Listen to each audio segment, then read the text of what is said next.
السلام عليكم ورحمة الله وبركاته. ازيكم حبايبي؟ عاملين ايه؟ يا رب تكونوا في احسن حال وفي احسن صحة. بصوا يا جماعة، انا النهاردة جاية بفيديو بسيط بسيط جدا وهيعجبكم. بصوا يا حبايبي، انتوا عارفين المدارس وضغوط الدروس وانا حاسة بكل اسرة بيمروا بيه، لاني انا يعني مريت من سنين طويلة. الحمد لله، يعني ولادنا كبروا واتخرجوا واتعلموا واتجوزوا، يعني الحمد لله. بس انا قلت اعمل الفيديو ده عشان يعني مش عارفة، يعني حاسة ان انا لو عملت حاجة زي كده، يعني انا يعني سحر شخصيا هبقى مبسوطة ليه. انتوا عارفين ان ضغوط الحياة مخليانا اكتف شوية. ابسط حاجة الواحد يعملها نجيب شوية فاكهة، طبق فاكهة صغير. ده بالنسبة لي ده يعني مش عايزة اقول لكم عيش. اما اعمل لي طبق فاكهة كده واقعد كده، ده بالنسبة لي حاجة جميلة جدا. يا بنات، 100 جنيه هتوفريها من مصروف الشهر. 100 جنيه مش حاجة، لو كل اسبوع 100 جنيه مش حاجة. هتجيبي على الاقل 4 اصناف من الفاكهة، ومش هقول لكم بكميات. انت لو هتجيبي من كل صنف كيلو حلو قوي، تمام. وهتعملي لكل ولد ولا بنت من اولادكم طبق صغير كده جنب المذاكرة. ده هتساعد وهتنشط عندكم الاولاد ان هم ايه يذاكروا. يعني انا عن نفسي كنت بعمل كده. كنت كمان بعمل ايه؟ بجيب طبق خضروات، ممكن احط جزر، احط خيار، احط طماطم، واملا لهم طبق كده واقول لهم كلوا، تمام. فدي حاجة المفروض كل ربة أسرة تعملها. أنا عارفة إن معظم اللي بيتفرجوا عليا ممكن يكونوا في سن ولادي، ممكن أكبر ممكن يعني فأنا بقول لكم اهو يا بنات، كل واحدة في بيتها ممكن تعمل بأبسط الإمكانيات وتفرح ولادها. أنا النهاردة ب100 جنيه جبت شوية الفاكهة دول، تمام. بس عشان اكون يعني صادقة برضو، هي مش ب100 جنيه ب100 جنيه يعني، لاني انا زودت سيكا، لاني زي ما انتوا شايفين كده جايبة جوافة. دي انا هشيلها في الفريزر، دي انا هحطها في الفريزر، تمام. فمزودة، لكن انتوا ممكن يعني تقللوا الكميات، لانه كنتوا مش هتخزنوا. انتوا ممكن بتاكلوا ولادكم كل واحد طبق كده حلو. انا ما بقدرش اقعد الا لما بيكون طبق فاكهه جنبي، ما بعرفش. يعني انا ممكن ما اكلش بس اكل فاكهه، تمام. انا بجيب على قد كميات عشان ما عنديش اللي ياكل، تمام. فبجيب كميات على قدي، تمام. فتلاقوني لازم طبق فاكهه جنبي، ما اعرفش، قبل ما انام.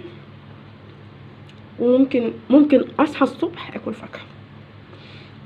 فنركن بقى الفاكهه بتاعتنا اللي احنا بناكلها. انا النهارده جبت رمان وجبت برتقال، دول هنخليهم على جنب. هنبتدي ايه؟ اخزن معاكم شويه الجوافه دول. يلا بينا نشوف هنعملهم ازاي. بجيب الجوافه زي ما انتوا شايفين كده، غسلاها ومخليها زي الفل، وبنقطعها اي تقطيعه، اي تقطيعه كده اهو، بحيث ان ايه تسهل علينا ان احنا نحطها في الفريزر. اي تقطيعه، اي تقطيعه. اخلص الكميه وارجع لكم. زي ما انتوا شايفين قطعتها اهي، وشلت التراي شويه. انا هعصرهم عشان بحب اشرب عصير جوافه باللبن. لو اطفالنا ما بيحبوش اللبن، دخلوا اللبن في العصاير. يعني انا بعمل الجوافه بحط لها لبن، الفراوله احط لها لبن، تمام. فدي معلومة يعني حبيت اقولها لكم. فانا دول هحطهم على جنب عشان دول طري شوية، وممكن اعصرهم واخليهم احط عليهم لبن واشرب. هنا بقى انا خدت جامدة، الجوافة الجامدة دي مقطعها تقطيعات اهي زي ما انتم شايفين كده، وابتدي اعبيها في كيس اهي. نجيب كيس كده ونبتدي ايه نعبي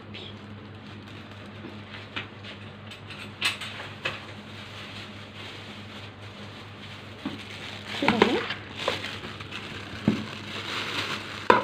شايفين كده اهو زي ما انتم شايفين كده. انا عبيتها اهي في اكياس، ما حطيتش اي حاجه، ببذرها بحالها كلها كده اهو، بفضي الهواء وبعبيها اهو تمام. وما بكترش ابدا، ما بكترش، ما بحبش الحاجه تبقى عندي كتير، لان الحاجه مش ما فيهاش مواد حافظه، فكل ما هتقعد في الفريزر عندك بتغير طعمها. فانا يعني بجيب على قدي، بحيث جالي حد اروح مطلعه بسرعه، انا حبيت اشرب اروح مطلعه كميات بسيطه على قدي، وكل اسره على قد مقدرتها. مش هقول لكم تخزنوا بكميات. انا حبيت اطلع بالفيديو ده جميل لطيف لذيذ يا بنات. الرمان فايدته هايله جدا بالنسبه للي عندهم نقص حديد، تحفه تحفه تحفه. ده تفرطوه كده، ترشوا حبه سكر وتاكلوه بالهنا والشفا. عندكم البرتقال لسه يعني ما انتشرش قوي، يعني لسه احنا لسه ما دخلناش في الشتاء عشان يبقى عندنا برتقال لسه. فانا عجبني البرتقال ده، وانتوا عارفين البرد بقى ومحتاجه فيتامين سي، فبضطر ان انا اجيب على قد كده عشان انا بحب اشرب عصير برتقال عشان الكالسيوم وعشان فيتامين سي تمام.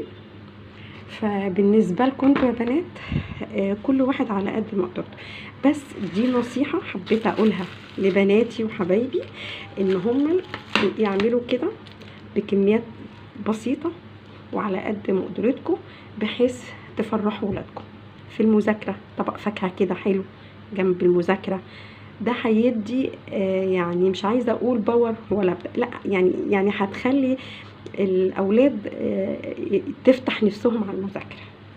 اتمنى الفيديو يكون عجبكم، ان شاء الله انتظروني فيديوهات تانية وحاجات حلوه ان شاء الله هتعجبكم. هسيبكم في رعايه الله وحفظه، واقول لكم السلام عليكم ورحمه الله وبركاته.